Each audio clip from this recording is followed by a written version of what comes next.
Partai Gerindra menegaskan hingga saat ini peluang nama yang akan maju di Pilkada Jakarta masih dinamis. Ada Ridwan Kamil yang dianggap sosok berprestasi di Jawa Barat meskipun baru di Jakarta. Ada pula putra bungsu Jokowi, sekaligus Ketua Umum PSI Kaesang Pangarep, dinilai Gerindra juga punya peluang yang sama bertarung di Pilkada Jakarta. Ridwan Kamil adalah sosok baru di Jakarta dalam konteks elektoral, walaupun masyarakat secara nasional sudah mengenal beliau. Ini menurut saya punya kans yang besar untuk tampil setidaknya kompetitif lah, gitu kan, RK ini. Karena kan dia tokoh baru, tapi orang sudah tahu prestasinya.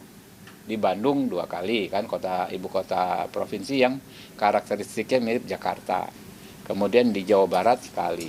Jadi orang tahu nih kapasitasnya, walaupun dia sosok baru. Kaesang juga memenuhi syarat ya untuk maju ya. Jadi saya sendiri nggak akan terkejut misalnya suatu saat Mas Kaesang maju. Nggak ada masalah menurut saya, tapi keputusannya nanti disampaikan. Sementara Ketua Umum Golkar Erlangga Hartarto menyebut nama wakil ketua umumnya Ridwan Kamil masih dalam pertimbangan maju di Pilkada Jakarta atau Jawa Barat.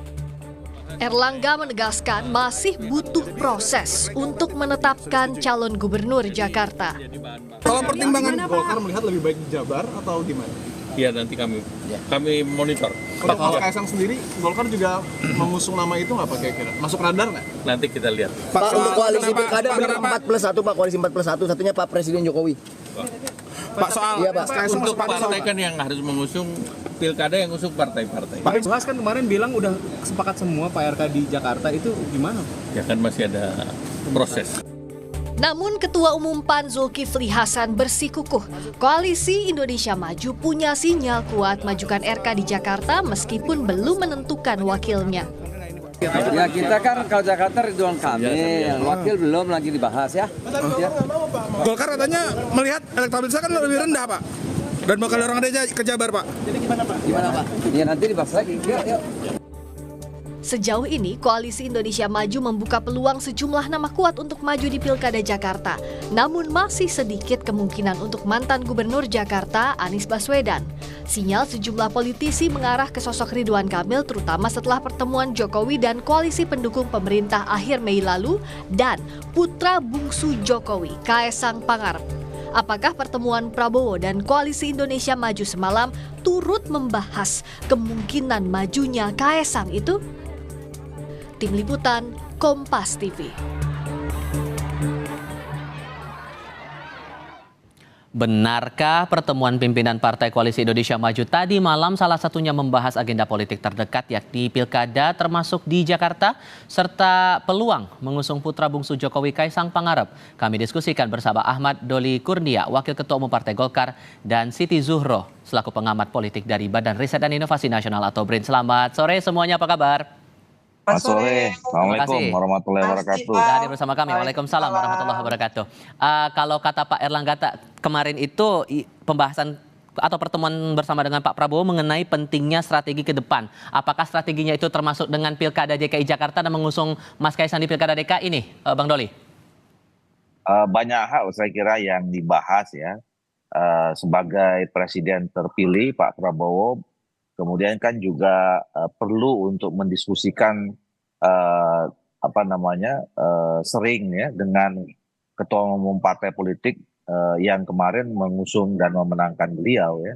Jadi pertemuan itu sebetulnya lebih banyak membicarakan tentang 5 tahun ke depan ini, hal-hal penting strategi apa yang kemudian harus kita laksanakan dalam rangka untuk kemudian membuat Indonesia lebih maju lagi ya, daripada sekarang. Nah tentu saya kira pasti akan ada juga pembicaraan-pembicaraan kan, agenda-agenda kebangsaan ke depan itu kan termasuk salah satunya kan pilkada ya, tapi tidak spesifik ya, belum spesifik apalagi bicara tentang nama orang per orang gitu. Jadi saya kira kemarin lebih bicara tentang hal-hal besar, agenda-agenda besar yang kita harus hadapi dalam 5 tahun ke depan. Apalagi kita kan tahu sebenarnya situasi dunia sekarang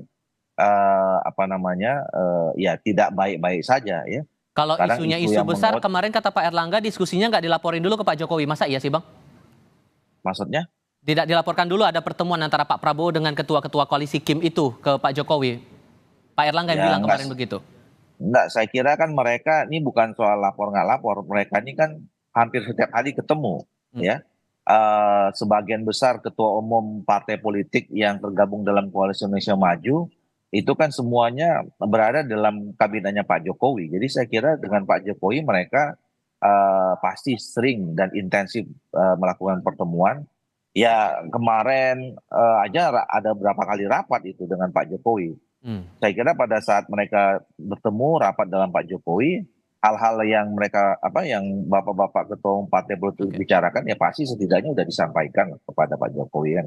Oke, Bu Zuhro, terkait dengan nama ini kan awalnya nama RK muncul, tapi kemudian kan Golkar punya posisi bahwa RK dimajukan di Jabar saja begitu dengan elektabilitasnya. Dan sekarang muncul nama Kaisang yang diusung untuk maju ke Pilgub DKI. Kan secara politiknya memang besar atau tidak menurut Anda?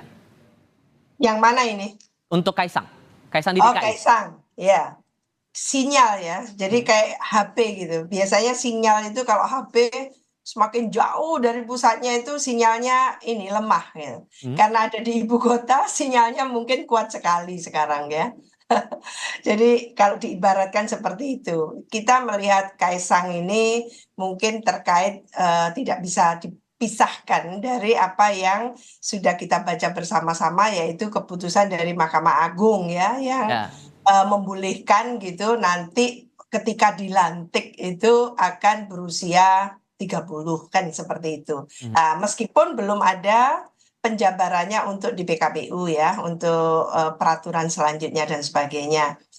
Tapi apa yang tidak mungkin sebetulnya kalau memang dikehendaki kan itu. Kita belajar dari Pilpres yang lalu, sinyalnya seperti itu, sama gitu ya.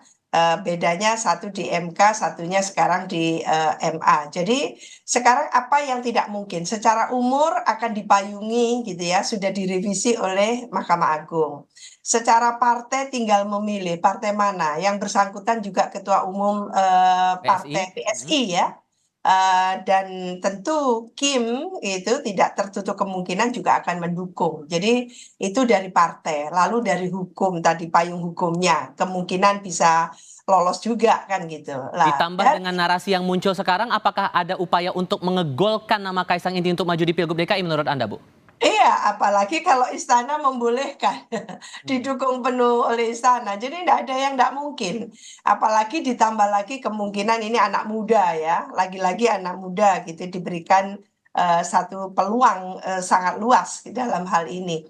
Cuman kan Kaisang tadi mengatakan bahwa tidak sekedar popularitas dan elektabilitas, tapi ada etos kerja. Jadi kalau kita terjemahkan, apalagi dari Mas Habibur Rahman tadi itu, bahwa prestasinya Pak Ridwan Kamil sudah jelas lah. Sekarang pertanyaannya apakah Kaisang punya prestasi? Kan gitu. Jadi sama, jadi pertanyaan yang sama ketika itu dilontarkan oleh elit partai gitu ya, calon pengusung atau pendukung, maka pertanyaan kita publik kepada tentu para elit partai politik ini, apakah Kaisang itu memenuhi kriteria, memenuhi gitu ya, persyaratan sebagai bahkan lompat ke gubernur. Orang itu kan dari bawah biasanya.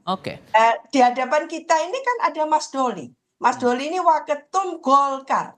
Kurang apa tidak malang melintangnya gitu ya. Sekarang adalah ketua komisi 2 di DPR. Walaupun sepenuhnya itu keputusan nama calon kan tetap di Pak Erlangga sebagai ketua kan? Iya, jadi menurut saya Golkar ini tidak kurang gitu loh. Kalau mau bilang kader itu tidak kurang. Lalu bagaimana tidak hanya popularitas, saya hanya menirukan loh ya bahasanya Kaisang. Tidak cukup hanya popularitas dan elektabilitas, tapi adalah kinerja atau prestasinya. Apa prestasinya? Apa yang mau disuguhkan kepada masyarakat Jakarta yang notabene secara mungkin sosial ekonomi ini lebih tinggi dari yang lain kan? Saya konfirmasi dulu ke Bang Doli, kalau begitu Bang Doli, nama Kaisang ini masih masuk radar nggak di Golkar sebagai Cagup DKI? Jadi begini, kalau Golkar, kenapa beberapa minggu atau sebulan terakhir ini kan terjadi semacam apa namanya ya, dinamika lah ya berkaitan dengan soal Ridwan Kamil di Jakarta atau di Jawa Barat, ya. Ukuran kami adalah kita berupaya untuk mengambil keputusan dibantu dengan pendekatan saintifik, ya, berdasarkan hasil survei tentunya gitu. Nah, makanya kalau kemarin terakhir saya sampaikan, kalau kita beranjak dari posisi Ridwan Kamil, sekarang Ridwan Kamil itu lebih punya peluang besar di Jawa Barat dibandingkan Jakarta. Kalau berdasarkan elektabilitas, kalau berdasarkan hasil survei. Nah, elektabilitas itu kan nyambung dengan apa yang disampaikan oleh Mas Kaisang dan Prof. Wiwi barusan tadi.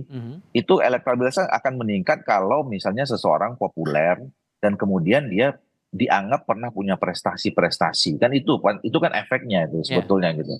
Nah, makanya sekarang menurut saya kita buka aja opsi. Kalau misalnya peluang Ridwan Kamil lebih besar di Jawa Barat, idealnya buat Golkar sekarang memang Ridwan Kamil itu di Jawa Barat. Nah, terus pertanyaan Jakarta gimana? Nah, kita buka lagi aja sekarang. Muncul nama-nama baru ya. Kemarin saya sebutkan misalnya Gerindra sendiri itu cuma punya tokoh.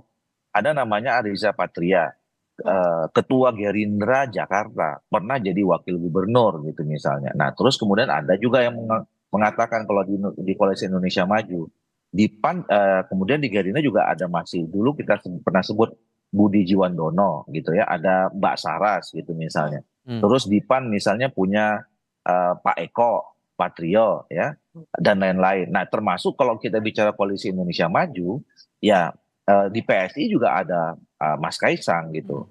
Nah, ini nama-nama kemudian ya kita sodorkan saja kepada masyarakat ya. Nanti kita lihat mana yang paling visible berdasarkan kita lihat nanti elektabilitas gitu yang tadi. Apakah ada permintaan juga dari Pak Jokowi untuk memasangkan Kaisang ini di Pilgub DKI, Bang Doli? Saya kira pembicaraannya sampai sejauh ini itu masih pembicaraan antar ketua umum partai politik yang tergabung dalam Koalisi Indonesia Maju ya.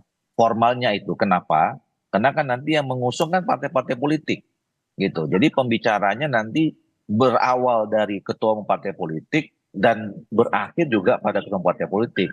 Bahwa di antara keputusan pembicaraan awal sampai keputusan berkomunikasi dengan yang lain, menerima masukan dari siapa saja, termasuk masukan dari Pak Jokowi, itu kan biasa-biasa saja. Oke. Kalau kemudian jadi nih Bu Zuhro, Kaisang maju di Pilgub DKI dan sekarang nama yang juga muncul adalah nama Anies Baswedan. Head to head dua tokoh ini, kemungkinannya gimana? Iya, pastinya Jakarta beda ya dengan daerah lain dan jangan lalu diidentikan, dianalogikan dengan Pilpres. Ini beda. Jakarta tentu beda dengan makro Indonesia ketika Pilpres. Maka Jakarta ini punya karakteristiknya sendiri dan punya sejarahnya pemilu sebelumnya, pilkada sebelumnya. Jadi dalam konteks ini tentu masyarakat Jakarta akan bertanya, apalagi punya gitu ya, satu legacy dari Pilpres kemarin yang membuat mungkin banyak yang kecewa. Lah, kalau menurut saya hitung-hitungan politik yang disampaikan oleh Dr. Doli Karunia tadi itu menurut saya bagus sekali. Bahwa partai itu akan menghitung siapa yang akan diusung dan didukung sepenuhnya. Jadi bukan diusung untuk kalah, tapi diusung untuk dengan hitungan akademisnya itu betul-betul bisa dipertanggungjawabkan. Jadi partai politik lah yang harus bertanggung jawab dalam hal ini ya. Tidak sekedar, oh ini kalau anaknya presiden pasti menang. Lah hal yang seperti itu aneh bagi kita yang belajar politik atau belajar demokrasi ya. Dari perspektif demokrasi ini sangat tidak bisa dipertanggungjawabkan. Dan masih mungkin nggak kira-kira Kaisang ini bisa jadi kuda hitam gitu nanti saat Pilgub DKI berlangsung? Iya, punya hak lah kalau memang mau dipaksakan meskipun umurnya belum mumpuni gitu ya. Silakan saja, tapi masyarakat akan memilih siapa yang paling tepat ya. Apalagi melawan Anies. Anies ini sudah menunjukkan 5 tahun tanpa ada katakan gitu ya catatan-catatan hitam atau mungkin tersandung oleh kasus korupsi dan sebagainya lah. Menurut saya di situ yang bisa nanti dikompetisikan.